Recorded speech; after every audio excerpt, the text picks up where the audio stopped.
only good thing I say, there's many good things about traveling. Although I love being at home with my wife and my kids, and by my way, my wife's going to be out here with me. What I love most about traveling is it gives me a chance to read in a little bit different kind of space. I don't have phones in my ear and a lot of distractions.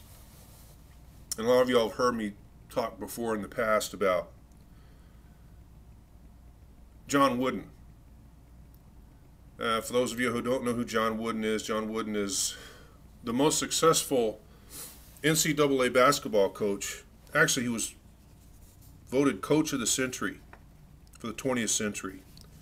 And I love his material. He's got a new book out now called A Game Plan for Life. And it focuses in on the power of mentoring. And as I saw that book, of course, anything with John Wooden, I'm going to read. It breaks down the power of mentoring. And we're going to talk about this for a couple of 3 days. A lot of this material was made clear to me as I was going through this. But many people, and this has everything to do with your business, who you are as a leader and as your business grows, but I want you to embrace a little different perspective with regard to mentoring. It's a two-way street. See, many people look at mentoring as some kind of assignment, something you sign up to do at a local school. And while that type of mentoring is important, it's only one form of it. See, mentoring can be any action that inspires another. Every time we watch someone and make a mental note about that individual's character or conduct, we're being mentored. Every time you greet the grocery store checker with a smile, or pick up a piece of litter, or pat someone on the back, someone may very well be watching you. See, it's really about the choices we make. Decisions about how we will observe the world, and decisions we make about the way we'll act in the world. Mentoring can happen at any time or place. And mentoring is both something we receive and something we give. I think it's important to start by simply defining the concept of mentoring. The word comes from the Greek epic poem, the Odyssey. Now see, before Odysseus leaves for the Trojan War, he asks his old friend, named Mentor, to look after his family and his home. When Odysseus returns home 20 years later and needs some divine assistance, the goddess Athena comes to his aid in the form of that same wise, trustworthy man, and offers Odysseus advice and counsel. Now, the idea to which this reliable old friend unwittingly lent his name has been passed on to us in a form not much changed from Odysseus' time. And just as Odysseus did, we often find our mentors among those very close to us. In fact, once we start looking, we very often find mentors all around us. See, there's a number of different kinds of mentors that we can, that we can seek out in our personal and our professional lives. In our work as leaders, in our religious progress, or elsewhere. See, a personal mentor is an individual whose principles and values have dictated his or her decisions and actions as that person went about his or her life. See, these mentors can often teach us the most about effective living, about humility, contentment, interactions with family and friends, and how to keep our priorities straight.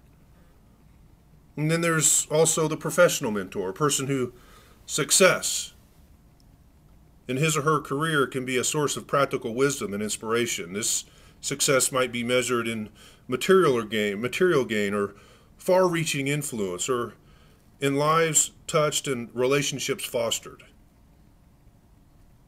These mentors can offer a model for good business, ethical practices, and effective work habits. And they often provide the motivation that we require to seize whatever opportunities come our way. See, Aaron and Jay, to me, one of the mentors that they are to me is professional mentors. See, I watch them.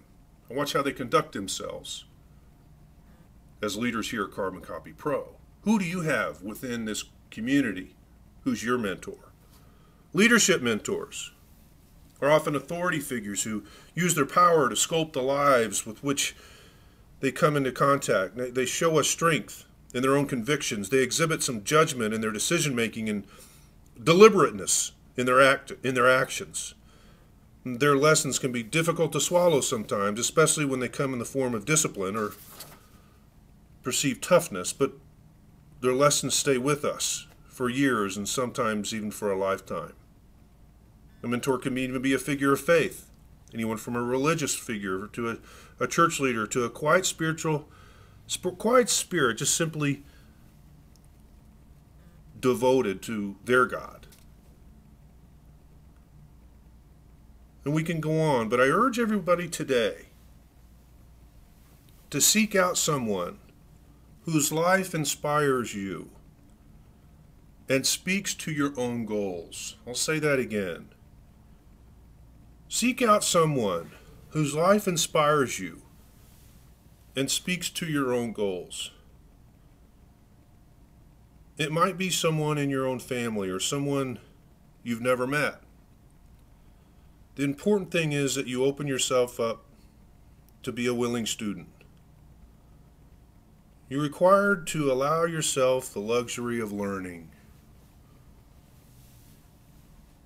Sometimes that might even involve swallowing a little pride. For me, it's done that time and time again. It's crazy how pride can keep us from learning.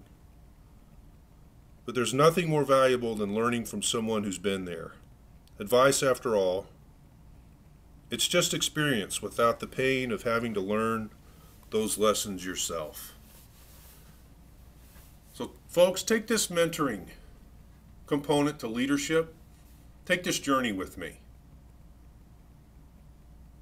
Look at the people in your life that you're really choosing to spend time with and ask yourself, is this a mentor? And if you don't have those people in your life, I'm urging you today to seek them out. The power of being at Las Vegas here in a couple of days is our ability to be around some of those mentors in our life. And I'm happy to have the opportunity to surround myself with some of my mentors in my life. So with that said, I'm so happy to be here in Las Vegas. I'll be even happier when I get to see you all on Thursday. I know a lot of you I'm getting ready to see a little bit later on today. But folks, let's make a difference in this world today. If you're on your way to Las Vegas, you're getting ready to travel up here, please travel safe.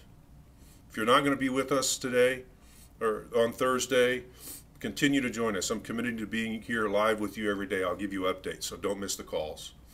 And folks, do something good and positive for somebody today. But do it in the knowing there's no way they could ever repay you. This world will be better today because of it. My fellow CCPRO members, each of you, from Dubai to South Africa to the UK, all over North America, wherever you're calling in from, you inspire me. I hope to see you on Thursday. This call's a wrap. Take care, everybody.